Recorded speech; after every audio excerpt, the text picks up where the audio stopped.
Sveiki visi, labai džiaugiuosi šiandien pristatyti jums Giedrę Veličkienę, Labą dieną. aromaterapeutę ir labai gero brando Aromama įkūrėją Lietuvoje. Tai esu tikra, kad visi jau esate išbandę jų produktus, yra puikios kokybės ir mes šiandien pasišnekėsime tema apie kūrybą su tokiu kaip zoomu į savęs kūrybą. Tai Giedrė, jūs esat puikus pavyzdys žmogaus, kuris tiesiog labai natūraliai taip plaukėte gyvenimu ir kiek skaičiau, domėjausi, kvapai jūs labai anksti surado, ar jūs suradot. Ir dabar turite tikrai tokį sėkmingą verslą, ar ne? Tai gal galit šiek tiek papasakoti, kaip prasidėjo visa aromaterapijos kelionė jūsų gyvenime ir taip. Meilė aromaterapijai mane ištiko 14. Mėgstu pradėti šito sakiniu, nes iš tikrųjų tai buvo, kvapai surado mane, aš suradau kvapus. Tiesiog lemtingo tokio atsitikimo dėka, žodžiu, nežinau, susuko nugarą, nusiuntė mane pas tokią gyduolę natūralią tėvai, nes irgi tokie, žodžiu, puoselėtojai natūralių visokių gydymo būdų, kažkaip aš nuo vaikystės taip augau. Ir pas tą gyduolę pamačiau dėžutę su eteriniais aliejais, tai man liepė išsirinkti, ką noriu, kad įlašintų į masažinį mišinį. Ir mane ištiko, žodžiu, chemija. Su ta dėžute aš supratau, kad man labai patinka, aš labai noriu viską apie tai sužinoti, viską išmokti. Ir nuo pat pirmosios akimirkos aš net nebejau, kad čia yra mano kelias. Tai čia turbūt labai nedaugeliu gal žmonių taip įvyksta, bet aš esu labai dėkinga, kad taip susiklostė aplinkybės. Ir šiandien esu ten, kur esu, būtent dėl tos dienos. Super. O ar prisiminate tą momentą, būtent kai jūs supratot, kaip sako, ta chemija, ar ne, įvyko, tai kaip tai jautėsi, koks tas jausmas buvo? Jautėsi. Gal atsakymas ir yra jautėsi ta chemija, nes aš viską stengiuosi matuoti per kūną, per pojūčius ir visus sprendimus priimu. Taip labiausiai iš intuicijos buvau nukrypus truputėlį nuo šito kelio, bet man visiškai nepasitvirtino sprendimai iš proto. Tai jeigu aš jaučiu, kad yra ta chemija su kažkokiu reiškiniu, projektu, produktu, reiškia viskas bus gerai. Ir aš kai pradėjau paauglystėje domėtis aromaterapija, tai daugiau buvo kaip estetiniais tikslais. Tai patalpas pakvepinti, ten kokį kremą natūralų pagaminti, apie grožį ir apie komfortą. Ne? Ir šiaip didysis lūžis įvyko, kai susilaukiau pirmo vaiko. Ir kaip visos mamos pati turi dabar mažylį, tai žinot, tiesiog išprotėjai iš meilės ir nori visko kas geriausia. Tai supratau, kad noriu padėti jam natūraliais būdais, dantis dygo, pirma sloga, ten užpakalis iššuto, dar kažkas, tai natūraliai tai, kuo gyveni, tą ir pritaikiau. Tai aromaterapija tada pas mane atėjo iš kitos pusės, kaip terapinis toks dalykas. Ir kai mano vaikui buvo pirmą kartą sloga, aš pagaminau jam irgi taip gana intuityviai iš to, ką turėjau, mišinį tiesiog nuo slogos, patepiau nosį ir jam praėjo per naktį ta sloga, kur aš kankinausi 4 turbūt dienas, negalėjo nei žįst normaliai, nei miegoti, nei kvėpuoti, nieko. Ir tada aš supratau, kad čia yra labai geras būdas, jis gali sveikatinti, gali padėti žmonėm. Pagaminau nedidelę partiją tų aliejukų, išdalinau tiesiog aplinkiniam mamom, kaimynėm, draugėm ir taip toliau. Ir kai jos sako, žinok, tikrai veikia, galvoju, ne veltui, aš tada paėmiau ten tą eterinio aliejų dėžutę pas tą gyduolę, nes čia yra mano kelias, aš galiu pasitarnauti ir tada taip viskas organiškai prasidėjo pirmiausia nuo pagalbos mamom su mažais vaikais, gyvenančiam tom pačiam temom. Taip, mes irgi naudojam dantukų fėjas ir pilvuko, nepanėciu. Ramus pilvelis, smagu girdėti. Tikrai veikia. Ir pastebėjau, kad dantukai tai nebūtinai, jeigu dantukai skauda, tiesiog šiaip apraminanti ta tokia terapija, tikrai kvapo gaunasi. Taip, ir čia net ne tik apie kvapus ir ne tik apie tą farmakologiją. Čia yra apie ritualą, apie prisilietimą, apie laiką kartu, oda kontaktas. Čia yra kaip sakau, visas toksai didelis burbulas ir reiškinys, kuris iš tikrųjų gali padėti ir mamai, ir vaikui, ir visai šeimai. Taip, tikrai nuostabu. O tada, pavyzdžiui, kai pradedat domėtis aromaterapiją, ar ne, pradėjote, tai pradžioj buvo turbūt toksai natūralus, ar ne, potraukis, po to prasidėjo dalintis su mamytėm ir po to prasideda verslas, ar ne? Tai kaip tas santykis keičiasi tada ir kiek to laiko lieka kūrybai, vėl eksperimentavimui, tai tokioj, kai nereikia galvoti apie pardavimus ir panašiai, kaip jūs tą žongliruojate. Aš visą laiką sakau, kad kūrinys atspindi kūrėją. Ir Aromama ir santykis mano su Aromama ir su ta veikla, vėliau su verslu keitėsi labai daug kartų ir labai organiškai. Ir Aromama tikrai yra mano atspindys, mano veidrodis. Ir žiūrėdama į Aromamą, aš matau virsmus, kurie vyksta manyje, matau ir joje. Ir žmonės, sakykime, kurie akiliau stebi, mato produktus, mato kas naujo gimsta, gali tikrai daryti išvadas, kas vyksta ir mano viduje. Tai viskas prasidėjo nuo to tokio spontaniško, kad noriu dalintis iš to pertekliaus, ar ne, ir visiems noriu, kad kiekvienuose namuose būtų aromaterapija. Vienais metais buvo mūsų net šūkis Aromama kiekvienuose namuose, nes aš tikrai norėjau nuoširdžiai, kad visi pabandytų ir atrastų, nes man atrodė, wow, kaip čia yra gerai, kaip galima be to gyventi. Bet per laiką aš išdalinau tą savo vidinį resursą natūraliai, tarsi nesi begalinis. Tai va, ir aš nesupratau, kur yra ta riba, kada pasakyti stop, aš iš tikrųjų perdėgiau ir tada ilgą laiką dar važiavau to ir kūrybiniu, ir to verslo keliu su tuščiu baku, kaip sakau, ir duodi tada iš pertekliaus, nes dalintis tu kaip ir nors, resurso nelabai yra, duodi iš trūkumo ir tada aš pamačiau vėl, kaip tai koreliuoja su ta veikla, su verslu, kokie klientai pas mus ateina, nuolatos prašinėja nuolaidų, ten kažko negavau, ten vietoj 60 kapsulių 59 buteliukai ir galvoju, dieve, jau kažkas skaičiuoja kapsulės, apsime tokių visokių įvykių, kurie man irgi parodė, kad su manim yra kažkas ne taip. Ir va šitoj kelioniai po perdegimo, va atgal į save, aš dabar daug labai apie tai komunikuoju, nes matau, kad tema šitą tvyro ore tarp daugybės moterų. Tai aš matau vėl, ta prasme, kaip viskas atsigauna, vėl kita kokybė ir visas mūsų rebrandingas ir mes patobulinom produktų formulės ir vėl kita banga, visai kitokių klientų ateina ir labai smagu matyti. Tai santykis keičiasi nuolat. Tai jūsų rebrandingas labai žaismingas, spalvingas, nuotaikingas, tikrai nuostabus. Man spalvos yra apie gyvybę. Taip, apie džiaugsmą. Taip, būtent. Mums daug kas, žinokit, prikaišioja tą spalvingumą ir tą tokį, kaip sako, kaip isterikai kokie, žinai. Lietuvoje yra tas toksai pilka, juoda, tai atspalviai ir tikrai, jeigu taip mėgsta spalvas, tai tu toks piškai gal nenormalus. Man tai atrodo tiesiog gyvas. Būtent sutinku, mes irgi labai mėgstam spalvas. Matau. Fainiai. Taip, tikrai tas toksai gyvybinis šaltinis ir vat kai tu jautiesi jauti tą pilną vaivorykštę savyje, ar ne, tai kaip ir jūs sakote, tada ir eina tas toksai noras dalintis iš pertekliaus, ar ne? Daugiau įkvepiančio turinio rasite mūsų Substack platformoje apie kūrybą bei Bloomerango YouTube kanale. Čia tyrinėjame, kaip pažadinti kūrybiškumą, kaip kurti save autentiškai bei padėti tai daryti kitiems. Taip pat dalinamės pokalbiais su pasaulinio lygio kūrėjais bei užkulisiais iš Bloomerango žaidimo. Tai grįžtant prie jūsų pertekliaus, kaip tada susitvarkė kaip jūs išsprendė tą grįžimą atgal į savo resursą? Reikėjo labai daug kūrybos.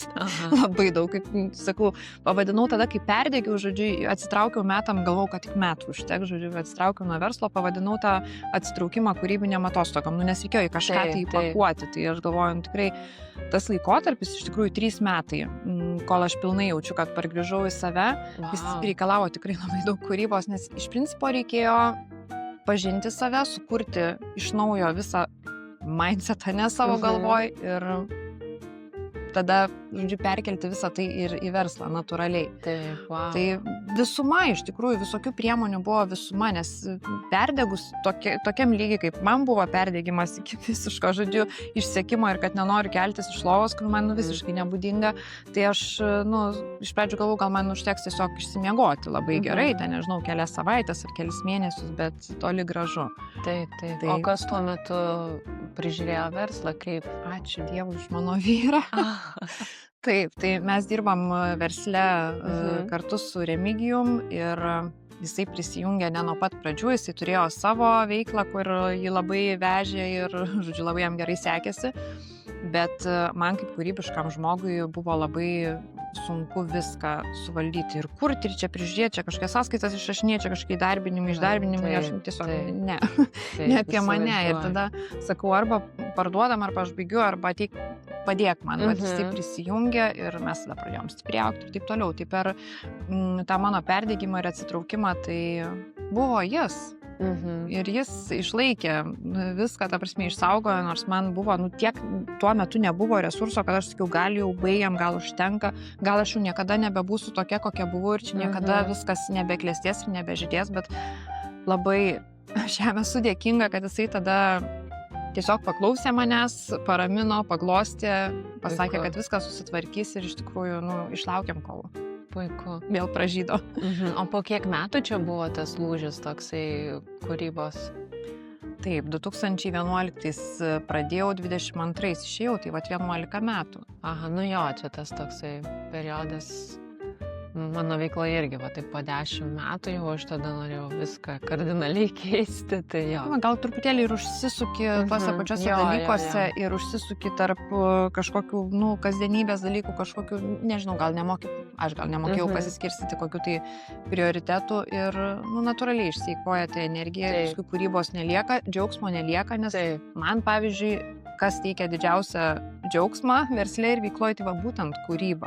Taip, būtent. Nes visa kita tai kažkaip natūralios pasiekmes, grąža iš tos kūrybos ateina klientai, atsiliepimai, visas žinomumas, matomumas. Tai čia natūrali pasiekmė. Taip, visiškai rezonuoja. O kaip ta kūryba toksai irgi slidus reikalas, nes labai lengva užsisukti toj kūrybinėje energijoje, ar ne? Ir tada atrodo, nieko nereikia. Bet reikia, aišku, ir balansuoti ir pardavimus, ir galų gale mes vis tiek kūrėme žmonėms, ar ne? Tai kaip tą komercinę dalį laviruojate, ar ne, kad būtų sėkminga kūryba? Taip, kūrybą reikia įžeminti, kad virstų žodžiu. Žodis virstų kūnu. Tai nežinau, aš taip ganėtinai gerai šitoj vietoje laviruoju tiesiog natūraliai iš savęs, nes man patinka ir kurti, man patinka ir pristatyti, man patinka ir parduoti, man, pavyzdžiui, labai patinka dirbti parodose, mugėse, bendrauti su klientais tiesiogiai, ta prasme.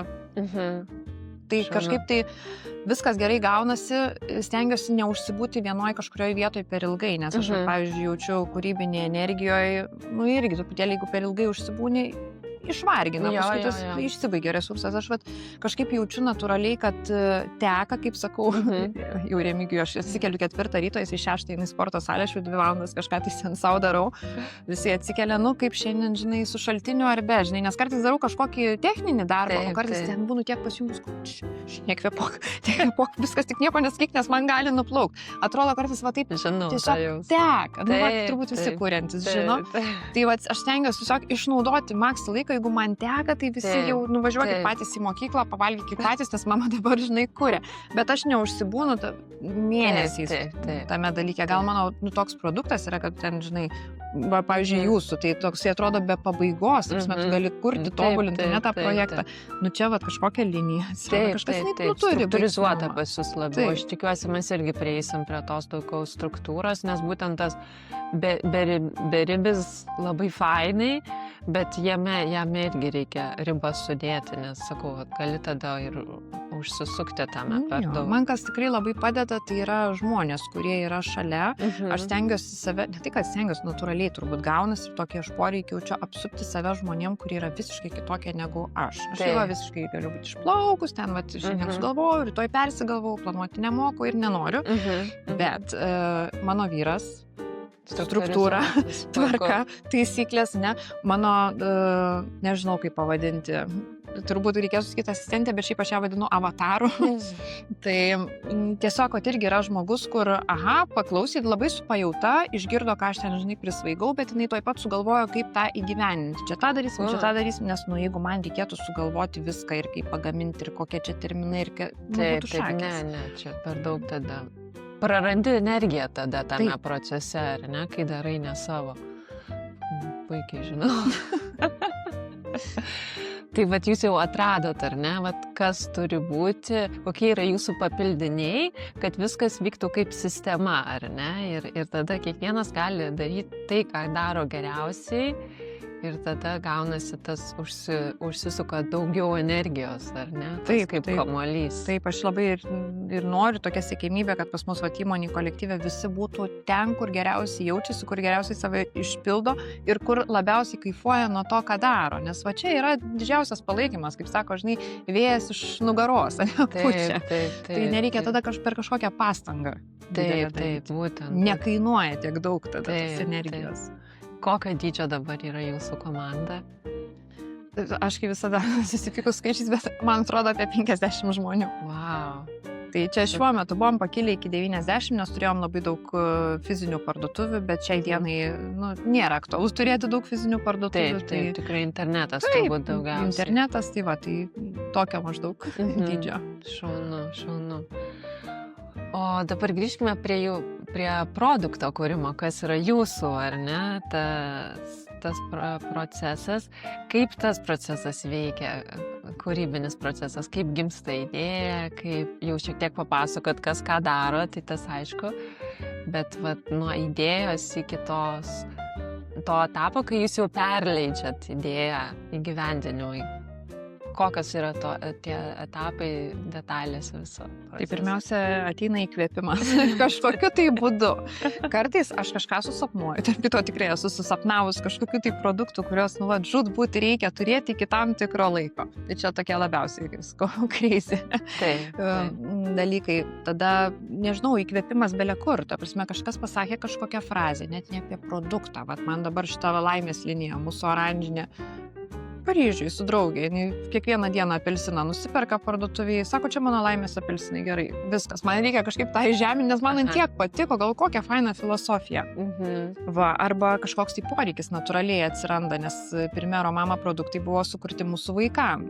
Tai visi ten, žodžiu, nuo slogos, vadantų, skausmai, pilvelį ir taip toliau, o natūraliai, kai vaikai auga, atsiranda kiti poreikiai. Tai dabar, va, pavyzdžiui, pasipildėm jau mano pirmas sūnus paauglys, mūsų pirmas sūnus paauglys, atsirado ir, važiuoju, ten probleminiai odai skirta linija, natūralūs dezodorantai, atsiranda kažkoks tai įkvėpimas, tam dėl ko aš noriu tą padaryti.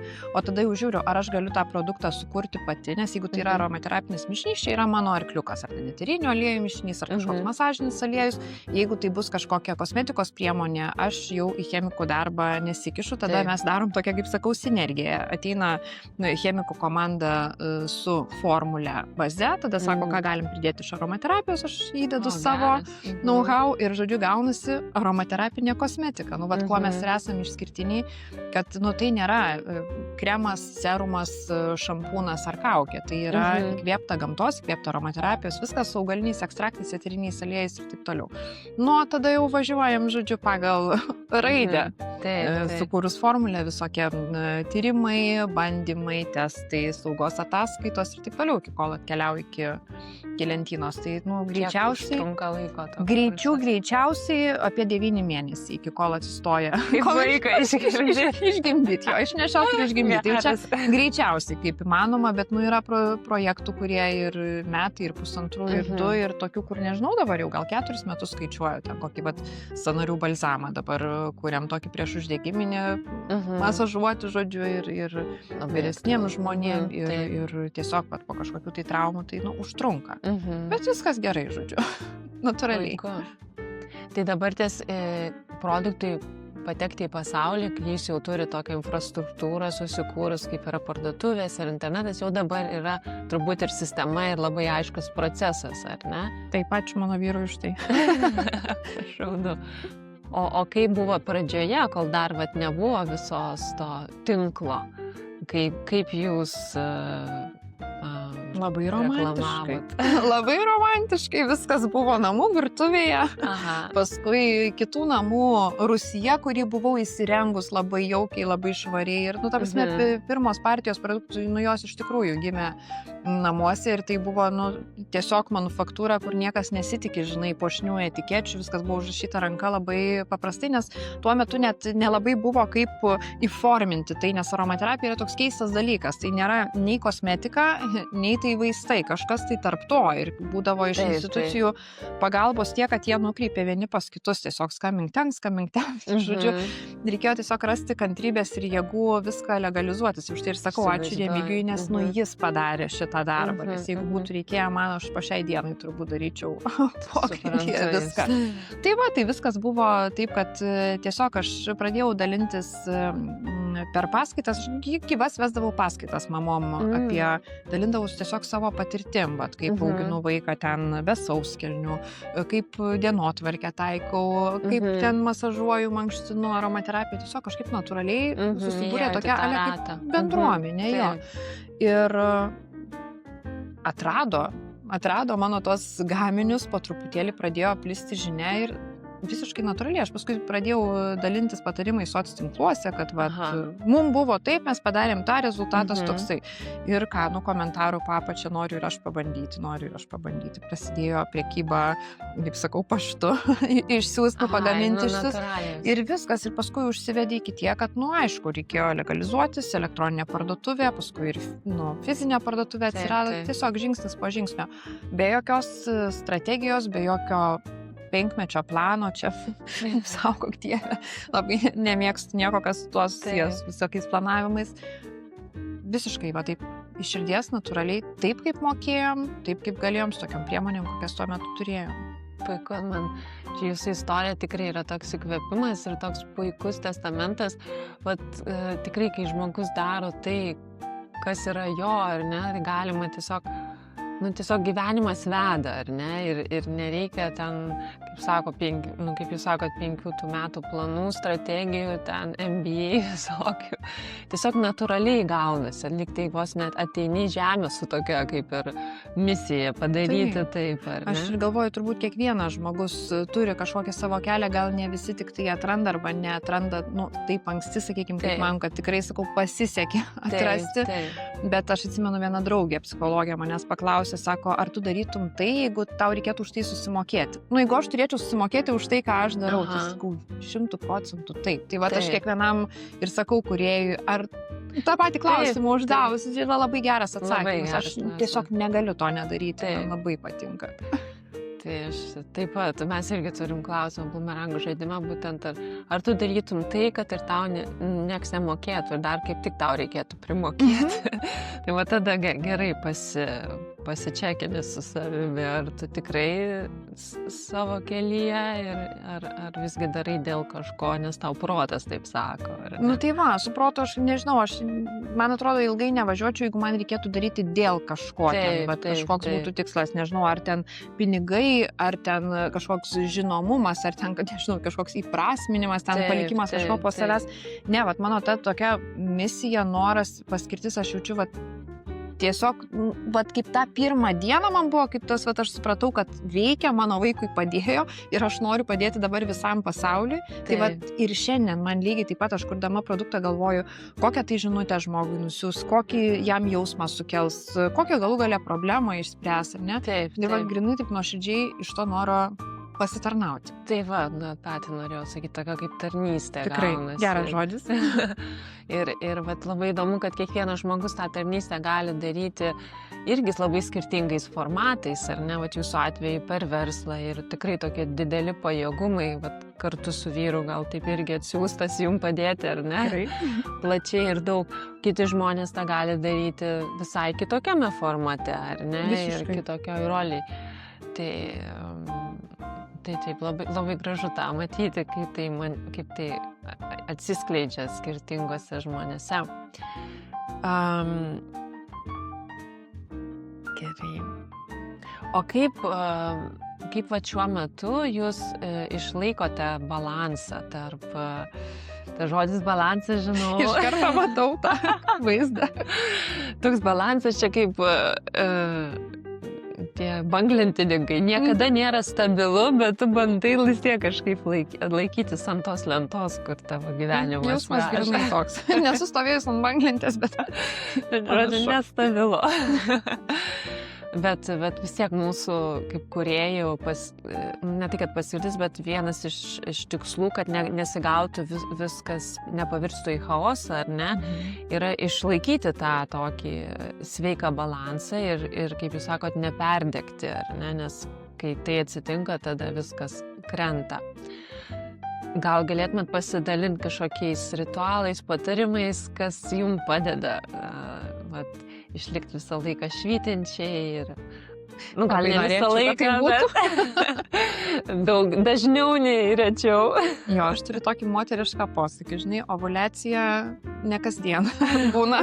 Visme, tas žydėjimas neįmanoma, kad tu būtų nuolatos ten jau savo maks, ten turi, žinai, galio ir žydėjime, ir kūrybiškume. Tai vat, man labai palengvėjo tą supratus savo pripažinus ir mane tas ramina, kad yra etapai, yra laikas, kada tu žydi, kada yra 100% to resurso ir yra, kada yra jo mažiau. Tai man iš tikrųjų labai padeda, visiškai nejuokauju, gyvenimas ciklo ritmu labai padeda, nes aš kaip susipažinau su savim po perdegimo, išsėmiau visas hormoninės spiralės, ten tiesiog visiškai natūraliai pradėjau gyventi.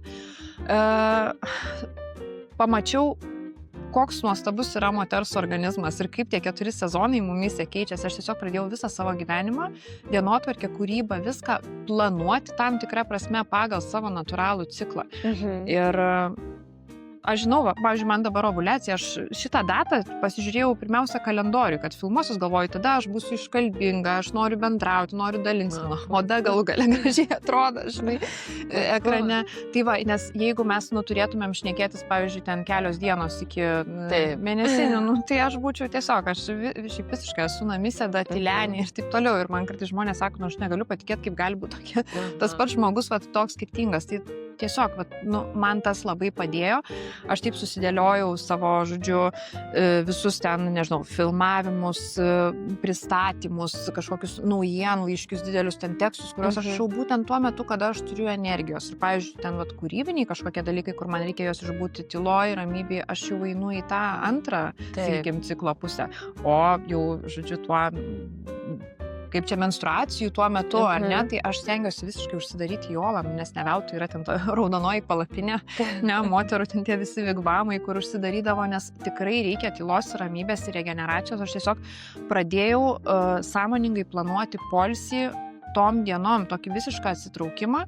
Tai geriausiu atveju, kaip tai atrodo, aš tiesiog išvažiuoju viena kažkur tai pabūti, nežinau, pavyzdžiui, Juodkrantį išvažiuoju ten 3 dienom pabūti, mano vyras ir sūnus puikiai supranta, kodėl tai yra reikalinga ir visiška norma yra pas mus. Puiku. Šeimoje, tai aš tiesiog pabūnu ir aš jaučiu paskui, kad visą mėnesį mane maitina, va, ta energija, kur aš pabūnu su savim, ten paveikiu, kas man patinka, pamiegu, pasivaikštau, paskaitau ir grįžtu visą žydinti.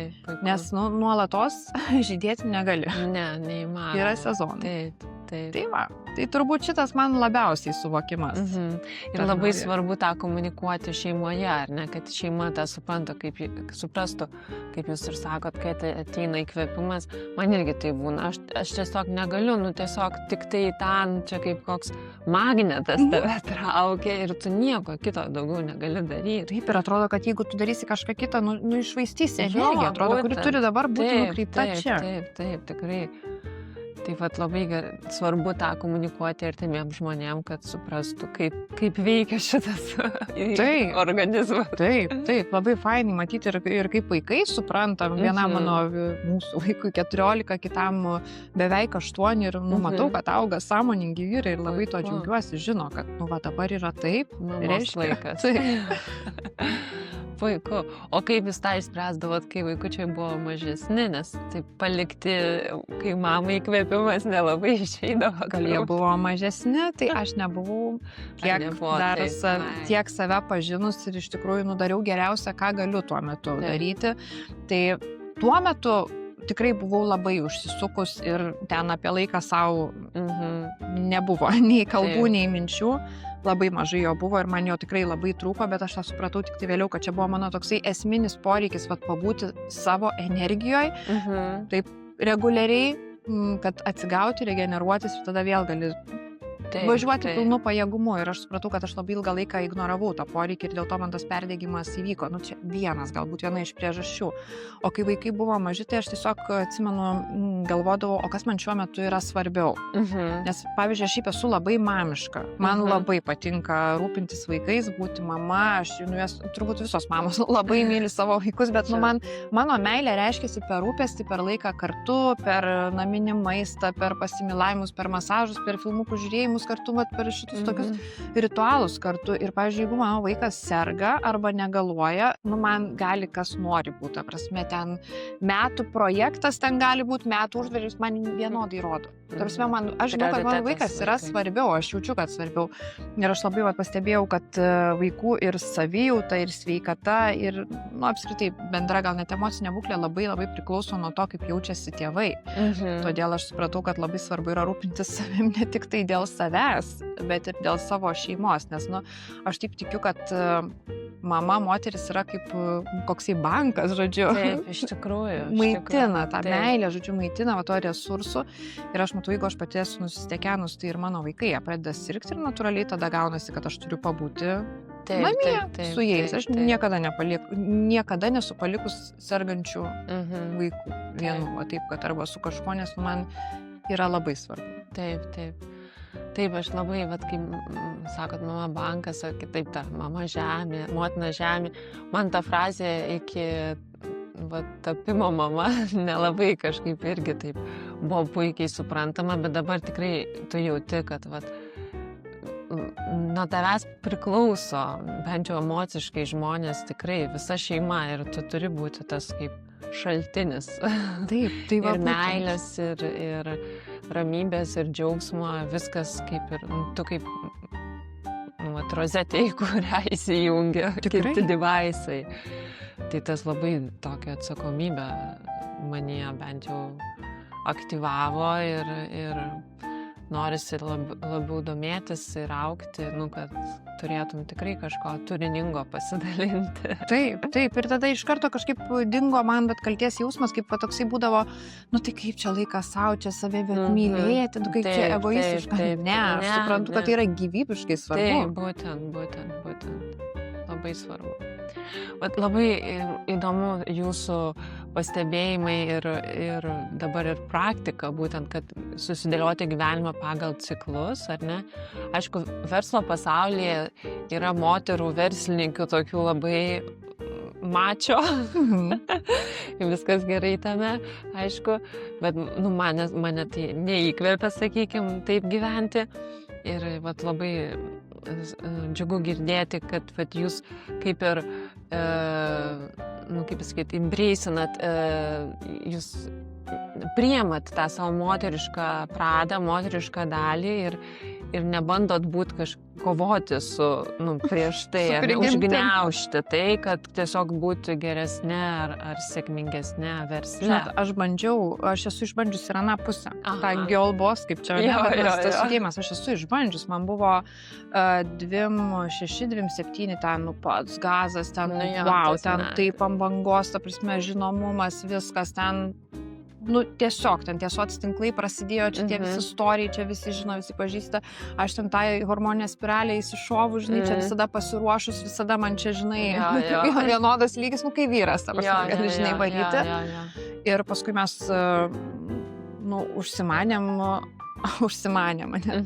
nuo antro vaikelio, tiesiog poreikis atsirado, noras jau pakviesti tą antrą vaikelį ir aš nepastoju. Žodžiu, išsėmiau aš tą spiralę, ten praėjo kažkiek laiko, vienas persileidimas, antras persileidimas, trečias persileidimas, aš ten tiesiog nugrimzdau į tokį visiškai liūdėsi ir tokį. Ir aš atsimenu, nuėjau pas gydytoją, sakau, kas su manim ne taip. Sakau, mano geri čia hormoniniai tyrimai. Sako, negeri, nes sako, jūs yra labai aukštas kortizolis, streso hormonas, labai žemas progesteronas, sako, čia yra apsauginis mechanizmas. Gamta sako, yra protinga. Jūsų, sako, kūnas nėra derlinga žemė šiuo metu išnešioti kūdikį. Ir aš dabar, atrodo, to apsiverksiu. Ir aš kai tą išgirdau, ir tada tas klausimas, o kas man dabar yra svarbiau? Ar aš noriu padovanoti savo pirmagimiam vaikui brolį ar sesę, ar man dabar yra svarbiau ten, žinai, labai žydėti. Ir tas momentas, tai tikrai, tas, pargražina kažkaip, žinai, prie tų šaknų. Labai. Tikrai. Ir aš labai džiaugiuosi sugrįžus prie natūralių tų ritmų, ciklų, pajautimo savo kūno ir, moteriškumas yra gražu. Taip. Mes esam skirtingos nuo vyrų ir tai yra gražu. Vyriškumas yra labai gražu, moteriškumas yra labai gražu, skirtumai yra labai gražu. Ir sinergija yra labai gražu. Būtent, visiškai sutinku. Tai būtent ir man atrodo, kai mes esam labiau arčiau savęs, ar ne, tai ir ta kūryba, jinai tokia įdomesnė, autentiškesnė, ar ne, tada, nes tu nesistengi būti kaip kažkas, o tu esi labiau kuri iš vidaus ir tada ir gaunasi unikalu, ar ne? Unikalu ir tokia kūryba pasiekia žmonių širdį. Iš tikrųjų, tau nieko nereikia daryti, tiesiog pasiekia natūraliai, nes tai ateina iš autentiško tavęs. Taip, būtent. Iš visiškai tavo energijos, tavo vibracijos, kaip be pavadinsi. Taip. Aš visada sakau, kad svarbiausias santykis gyvenime yra santykis su savim. Svarbiausia pažinti save, užmegzti santykį, palaikyti save, tapti didžiausiu savo fanu. Mano gyvenimu, už to gimtadienio noriu šių metų. Toks tikslas ir iš tikrųjų ta kūryba, jinai tikrai teka tada, kai tu esi kaip čia vienyje tokia. Taip. Tavo kūnas, protas, emocija, širdis, intuicija, kas bebūtų, visos mūsų dalys yra vienyje. Taip. Labai gerai žinau, mes irgi apie tai kalbam žaidime. Toks angliškai terminas yra alignment. Man jis labai patinka. Susilygiavimas. Toks kaip visiškai, kaip muzikos instrumentą ar gitarą reikia ten sulygiuoti. Aš vizualiai matau, ta prasme, jeigu mes esam, kūrėjai, sako, kaip kanalas, būtent. Tai aš galvoju, jeigu tavo intuicija čia, protas čia, širdis čia, tu nėra čia kanalas. Tai reiškia, turi būti tvarkingas. Būtent. Sulygiuotas. Būtent. Aš irgi turėjus periodą, kai labai daug keliavau ir ten visur. Ir tada būna toksai kaip ir labai gauni tos stimulacijos daug, bet tu kurti realiai neturi energijos ir to resurso, nes tu nesi tokiam sulygiuotoje būsenoje, iš kurios gali kažkas gimti. Aš per tą perdegimą, labai geras pastebėjimas, per tą perdegimą, per tą laikotarpį labai tyrinėjau ne tik tos moteriškus ciklus, bet ir nervų sistemos reiškinį. Ir aš taip susidariau įspūdį iš to, ką išgirdau, sužinojau, kad mes turim tam tikrą talpą. Ir tos energijos toj talpoj, yra kiek yra, mes galim jos papildyti, galim išeikvoti, ar ne? Ir jeigu pas mus yra pilna, mes iš to pertekliaus galim ir dalintis, gimsta tada ta kūryba, ne? Ir, pavyzdžiui, aš irgi galvodavau, dažnos kelionės čia aš išvarysiu, čia tiek pasipildysiu, bet realiai tai ne, nes tu kelioniai, tai tu išeikvoji energiją, ne? Arba ten mokaisi naujų dalykų, pavyzdžiui, kažkokio netrodo, čia kiek prisipildysiu, kiek man čia tiekės kūrybos. Nes mokytis, tai, aktyvus veiksmas yra, tu išeikvoji tą energiją. Bendravimas su žmonėm, ar netrodo, susitiksiu su drauge, paplepėsiu, kaip bus fain. Nepasipildysiu. Man irgi ne, aš visą laiką grįžtu pavargus ir man reikia tada į savo kiautę, kol vėl susigeneruoja kažkaip. Taip, ir aš vyrui šitą savo teoriją, kaip paaiškinu, jis sako, viskas aišku, aš nežinai, kaip vyrui viskas paprasčiau, tai aš ateinam ten kažką ar filmuotis ar daryti, ar sakau, žinok, iš tiek yra tik tiek, tai negalim daug užtrukti, nes yra tik tiek. Taip. Jo, tai... Realiai tai jeigu, aš šiaip irgi anksčiau galvojau, reikia čia skaityti, domėtis čia, viską ten liktai nukreipti tą dėmesį kažkur į kitur, į išorę, ar ne, kad ateitų tas įkvėpimas ar panašiai. Ir taip, įkvėpimas kartais ateina iš išorės. Kaip jūs sakote, tu gauni idėją apie apelsinus kažkur Paryžiuje su drauge bendraujant. Puiku, tai man irgi tokie, bet tai yra blyksniai. Blyksniai ir tada tu vis tiek viskas, kai tave tie blyksniai kaip ir aktyvuoja, tada pati idėja, jinai tiesiog natūraliai gimsta, ten jau viskas suranda savo vietą, ten tos cheminės reakcijos ir pradeda gimti kūrinys, ar ne? Aš žinai, kaip beklausydama pamačiau tiesiog, kad tas bliksnis yra kaip sėkla, bet sėklai tai išaugti reikia resurso, kad išaugtų į augalą, ne?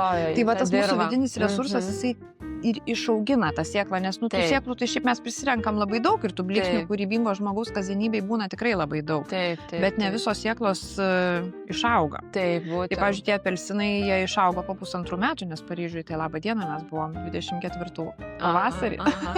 Atėjo laikas. Jo, vat įdomu. Mūsų procese irgi su bumerangų žaidimu yra daug tokių, kaip tas procesas buvo visiškai ne pagal verslo kūrimo, žodžiu, gerus tos patarimus, bet mes tiesiog kartais eina į tam tikrą idėją ir tu negali sustoti, turi tą padaryti, bet tu ir nematai praktiško pritaikymo, tu ją padarai iki tam tikro lygio ir padedi. Tu pamatai, aš daugiau nebežinau, kur eiti su ją. Ir po to ateina dar viena idėja ir tu ją padarai ir tu pamatai, kad ta idėja yra kaip svarbus komponentas šitos idėjos. Va taip ir kuri, tai... Kaip dėlionė tokia, nedėlionė. Ištisa puzzle toksai, tai... Tai va, tai turbūt kūryba ir turi vykti tokiam visiškai atsipalaidavime ir tėkmėj. Nes jeigu tu, kaip sakau, užsispazmuoji, kad aš dabar turiu išbaigti, turiu, žinai, kažką tai padaryti, tai nebūtinai tai bus. Po dėlionė ir paskui, kaip mes su, kaip sakau, mergina Avataro romano, sako, matai, kaip sukrito, taip ir turėjo būti, taip lemta, žinai, buvo. Tiesiog. Ir labai svarbu, kaip kūrėjui, ar neturėti tą struktūrą ir komandą, kuri tikrai tada duos pagreičio nuo to etapo, kur užsibaigia tavo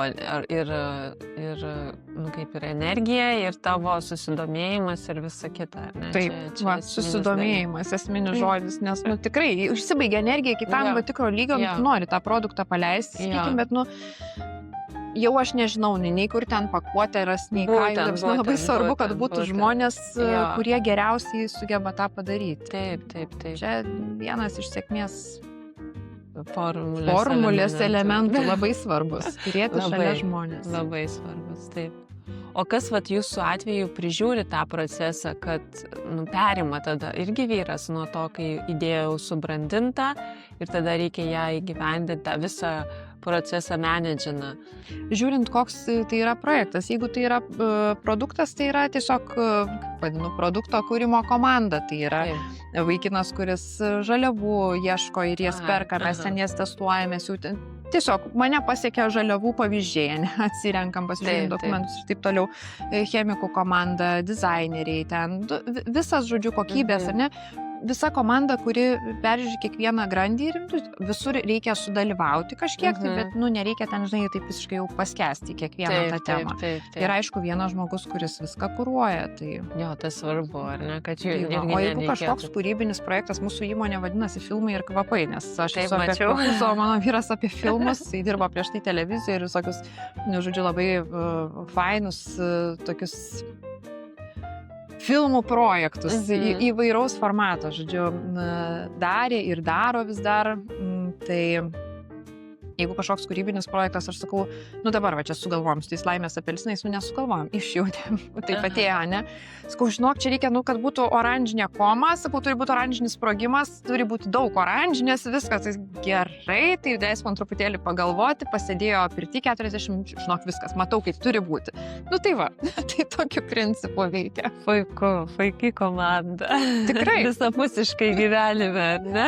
Tai čia dar vienas jo toks, kaip ir sakau, pasisekė. Taip, tikrai, va čia didelė dovana. Nes čia nelabai gali kažkaip iš proto, žinai, tai pasičinkti, numatyti, apskaičiuoti, tai tiesiog mes taip visiškai irgi susitikom tokio nesuvokiamo atsitiktinumo dėka.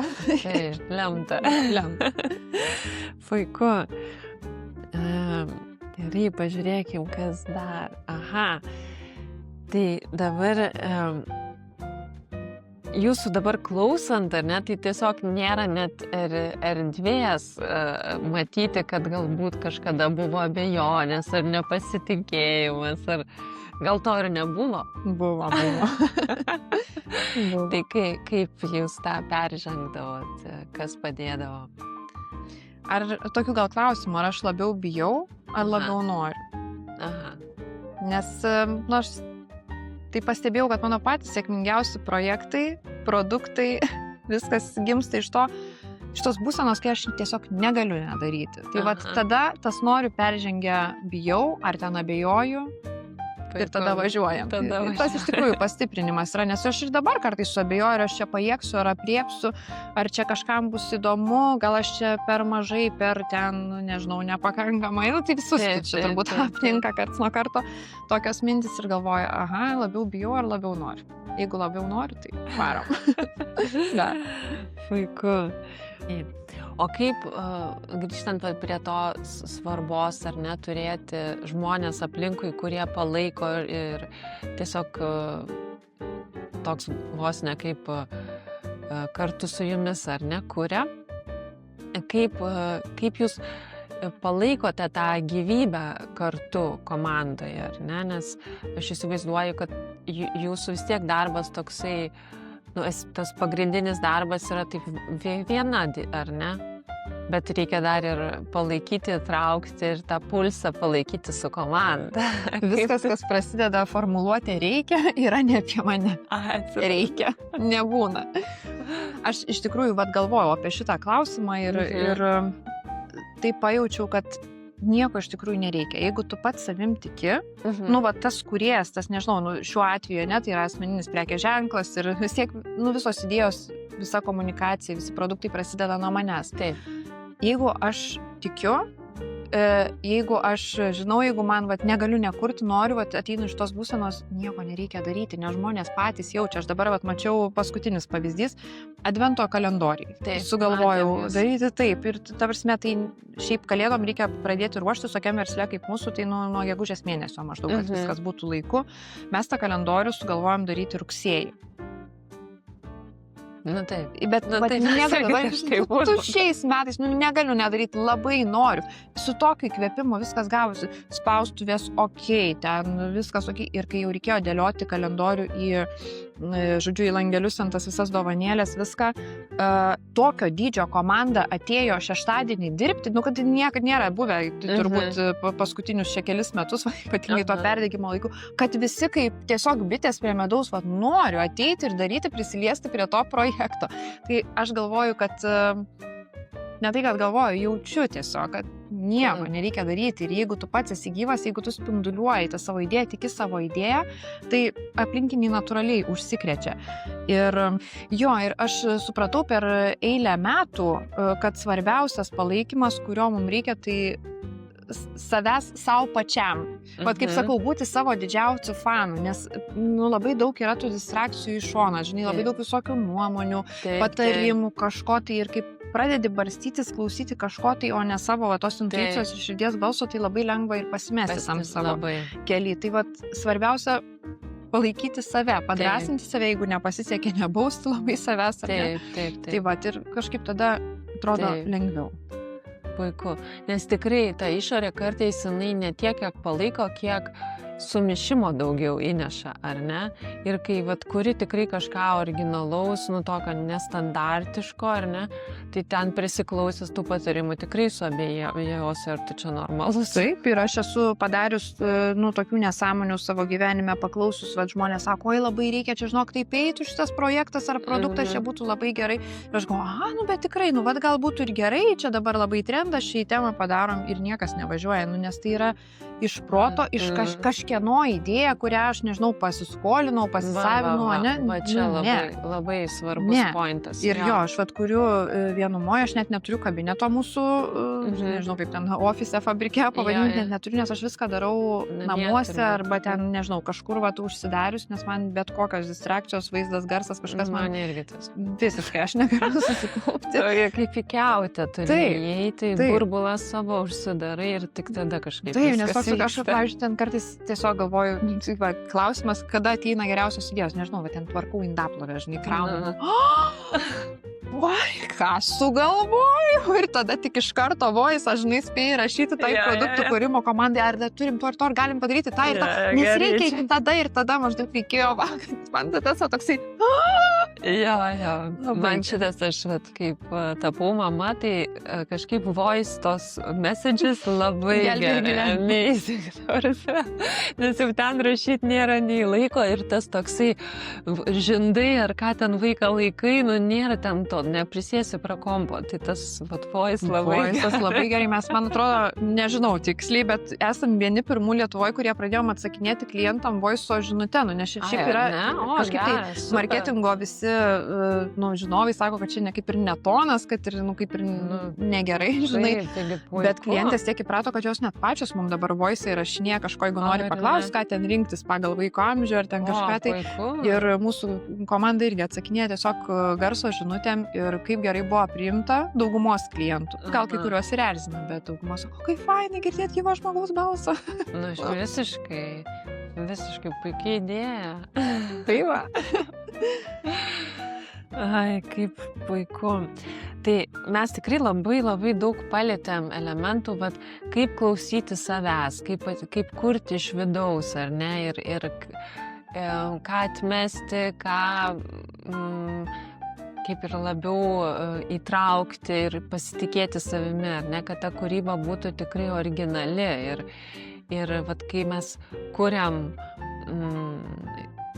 nesvarbu, koks tas mūsų formatas, ar verslas, ar nežinau, ar piešinys, ar kažkas kita, ar ne, kad svarbiausia būtent ir yra to procese mes kaip ir kūrėme, ar geriau pažįstame save, ar ne? Tai čia turbūt aukščiausio lygio kūryba. Galbūt, nežinau. Dar gyvenimas, žinai, parodys. Taip, turbūt. Bet realiai tai vis tiek viskas susiveda į save, į savęs kūrimą visko procese, ar ne? Tikrai taip. Ir kuo mes daugiau spalvų turime viduje, tuo ir mūsų kūryba spalvingesnė, ar ne? Aš žinau, kad jūs dirbat su labai daug mamų ir labai daug moterų, ar ne? Tai yra turbūt pagrindinės jūsų klientės. Ir jų tarpe turbūt yra labai daug, kurios galvoja apie savo veiklos kūrimą, ar ne?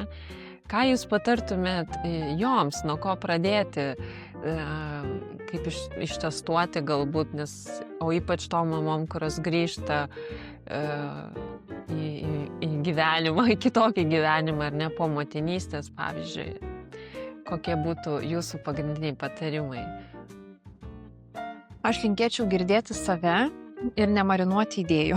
Kažkur tai stiklainiuke, sandėliuke, nes jeigu kyla mum idėja, vadinasi, jos kažkam reikia. Ne veltui mus aplanko kažkokios tai mintis, įkvėpimai, reiškia to kažkam reikia. Ir kiekvienas produktas, paslauga, kūrinys, kas tai bebūtų, jisai turi savo klientą. Ir tikrai, jeigu tai bus iš širdies, autentiška, unikalu, tikrai teka iš manęs, nes labai noriu dalintis iš to pertekliaus, ne? Tai tikrai pasiek širdį, tai nemarinuoti idėjų, nes aš labai matau daug moterų, kurios nešiojasi labai gražių idėjų ir ten visiškai net nesuvokia, kaip tai galėjo sugalvoti, bet bijo tą rodyti pasauliui, nes neva tai to niekam nereikės. Taip, labai yra tas toksai kompleksas, ar ne? Tai turbūt tikėti savim toksai palinkėjimas ir eiti ir daryti, ir bandyti, ir klysti, ir mokytis, nes jokie universitetai, jokie kursai, jokie ten dar ir dar kažką išmoksiu, dar 6 diplomą gausiu, dar 5 kalbą išmoksiu, nepadės, ne tame yra. Čia vos ne kaip toksai atidėliojimas, ne? Dar man reikia dar magistro, dar. Taip, bet čia yra, aš, pavyzdžiui, supratau, man irgi yra būdinga, tas, kad atidėliot gal kažkada tenais, ypatingai anksčiau buvo, dabar aš stengiuosi, man užėjo iš karto gimdau, žinai. Jo, labai gerai šitas. baimės. Jo, aš supratau, kad tai buvo sėkmės baimė, nes tada atrodo, va, kaip man pasiseks, tada nepamatys, tada čia gal aš biškai gausiu kritikos, gal čia kažkam patiks, nepatiks ir toksai, žinai, tada užsistagnuoji. Tai va dabar aš taip stengiuosi, kad man nesvarbu, va man yra kaifas kurti, aš tiesiog džiaugiuosi tuo, kas vyksta ir viskas. Ir aš tą vat paleidžiu, kas norės, tas, kam surezonuos, tas, žodžiu, atras, tas pačiupinės, tas pauostys, patiks, nupirks, nepatiks, ne. Ir tiek žinių. Jo, aš kai norėjau būti, vat, kad visiems kiekvienuose namuose, tai va šitas yra toksai, atrodo, bet iš trūkumo tada, kad čia imkit mane ir mylėkit, bet kai pradedi save iš tikrųjų palaikyti ir vat, mylėti, tai iš giliai save pradedi mylėti, ne, tada supranti, kad nu, tu nesi kiekvienam, mes kiekvienas esam unikalus ir mes kiekvienas turim ten ir gerbėjų ir heiterių kažkokio, ne. Tai va, aš ir supratau, kad ir ta aromama yra skirta ne visiems, nu, tiem, kurie supranta, kuriem rezonuoja, kuriem patinka tokia komunikacija, kuriem patinka spalvos, toksai tipažas, tokia pakuotė ir taip toliau. Tiem, kuriem fain. Puiku. O vat kaip, sakykime, mamytėm, kurios dar augino vaikučius, ar ne, nėra pilnai kaip ir atsilaisvinusios ir galbūt nėra dar tam tokiam pertekliaus stadijoje, ar ne, kaip iki to pertekliaus prieiti, kad jos pradėtų kurti. Galbūt tiesiog pradžiai, kad ir neturi to pertekliaus, tas idėjas kažkaip galbūt pradėti po truputį įgyvendinti, ar ne, tada pradeda užsipildyti tie visi. Aš sakau, kad reikia daryti kasdien geriausia, ką gali padaryti. Tiek, kiek turi šiandien resursų, kiek ten tavo tam bankė energetiniam, ar tiek pagal tai ir daryti. Geriau negu atidėlioti ar marinuoti. Ir ne kažkiek, tai gal galiu šiandien, gal tiesiog užsirašysiu, kokia man mintis atėjo ir tai jau bus labai gerai, nes, nu, paprastai, ką mes užsirašom. Turi tikimybę, ne, išaugti kažką didesnio. Ir duoti savo laiko, neskatinti gėlės pražysti anksčiau, nes gamtoj taip nevyksta. Čia, nežinau, gal po dirbtiniam šviesom, kažkokiom ten trašom, kokiom mane galėtų priversti, bet gamtoj taip nėra, yra ciklai, ateina laikas, ateis laikas bus ir vaikas, nebus ir pražys, ir ta kūryba pražys. Ir, nu, aš žinau pati tą vat, laiką, kai augini vaiką ir atrodo, aš čia nepakankama tik tuo, kad vat, esu namuose, vat, esu su vaiku, bet...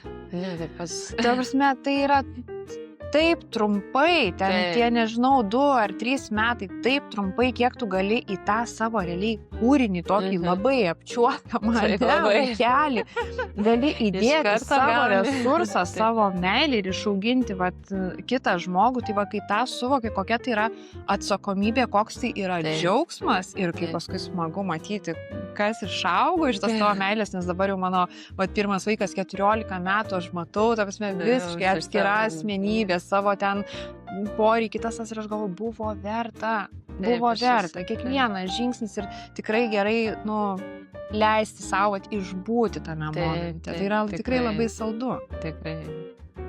Sutinku ir tai praturtina, taip išgiliai tave, įneša tokios brandos ir tos ramybės vidinės ir tą tikrai... bent jau man tai tikrai tu ir tą savo veiklą dar labiau kažkaip kitaip dar žemini ir kitaip dar atrandi, kur gali patobulinti. Nes galų gale supergalių įgyji, kai susilauki vaikų, nes kiek ten yra mikromanagemento ir kiek yra, nežinau, ten to multitaskinimo viso, ne? Labai daug išmoksta ir nu, kad kaip pats sako kitos įmonės, žinai, nepriima mamų su vaikais į darbą, ne? Yra toks. Taip, aš kaip tik, kai dariau tą savo projektą anksčiau, mama keičia rolę, aš galvoju, ateikit mamos pas mus, nes jūs, ta prasme, jūs esat visagalės ir kuo daugiau atrodo, moteris turi vaikų, tuo jinai daugiau turi supergalį, nes, nu, tai tiesiog mano vyras net irgi dažnai sako, nesuvokiu, kaip, žinai, ten tos mūsų darbuotojos, kur turi po 2 ar po 3 vaikus, kaip jos ant 8 spėja į darbą, reikia visus pamaitinti, aprengti, nuvežti, pasirūpinti viskuo. Bet ta motinystė, jinai tikrai tokį, bytą įneša. Tu neturi laiko, neturi laiko užsisvajoti tenai, kur nereikia. Tu turi tiesiog... Šiaip labai žemina. Labai, jo. Tai va tas... tu daugiau produktyvesnė gali netgi tapti. Tai nes tiesiog neturi kitos išeities. Tai va, tai čia irgi viskas į tą patį. Tai ačiū Jums labai, Giedrė. Tikrai labai buvo įkvepiantis pokalbis. Labai, Ačiū už labai įdomius klausimus. Tikrai labai fainai ir smagu taip, tiesiog organiškai viskas. Taip, tikrai džiugu taip matyti, kad ir kiti žmonės eina kaip pasakyti, maudosi toje kūrybiniai tekmėje. Ir džiaugiasi tuo. Tai labai džiugu. Ir kviečiam visus, kas dvejoja, prisijungti taip pat, nes tikrai kūryba yra vienas didžiausių gyvenimo džiaugsmų. Įprasmina mūsų būti. Taip, ir jinai tikrai gali būti visapusiška. Ačiū. Ačiū Jums ir iki.